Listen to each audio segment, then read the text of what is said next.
Ngaliko ya Ulei Itongoew'e ni Mutongoi wa chama cha Patriotic Front Dr. Stephen Kalonzo Musyoka ni Nimathoka Consolata Shhrine Musyini wa Ilovi Kumulilikana Mwiituinya wa Mututia Beryl Odinga Beryl Odinga Nake Unatiiwe ni Thayu ibindane butho ibitu Kalonzo Easya kana ni Ukuno munene kwa Musyi ni kwithwa munyayae wake Beryl Raila Odinga wa Prime Minister na Mutongoi wa chama cha ODM Unatiiwe ni Thayu na bauetina.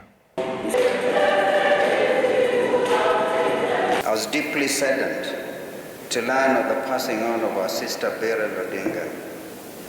This happening so soon after the devastating loss of our brother Raila is difficult to comprehend. Beryl was my classmate at the University of Nairobi when both of us were pursuing our undergraduate studies in law. Although the daughter of Vice President, Beryl was at ease with all our classmates, and I could only add, we didn't know that Ambala was also spying in, and he took advantage. Of course, being our classmates, we had no chance. In our own quiet way, I knew that Beryl played a key role during our late brother's quest to lead our country. We are all the poorer without our sister Beryl.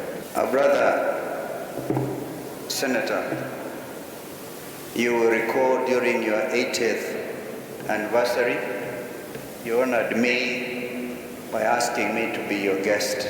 Anglican Church, I refused to honor to baptize you. So you got baptized on your 80th anniversary. If you recall, conclusion, I declared myself your spiritual mentor, your godfather. So I want to tell you that God will never leave you. Allow me to bring my condolences and those of the Wamalwa family. We have been family friends with the Odinga family for many years, from the days of Jaramogi, the days of Wamalwa Kijana, the days of Raila. We are here to say pole. Also on behalf of the Democratic Action Party of Kenya, we bring our condolences. And I've listened to the Senator, Dr. Oburu, speak, and as he ended his speech, he asked, he still hopes God still loves him, still loves the Odinga family. I know it's a painful time, but the scriptures say that in all seasons, give thanks to God. He's good all the time, and all the time he's good, in spite of painful times such as this.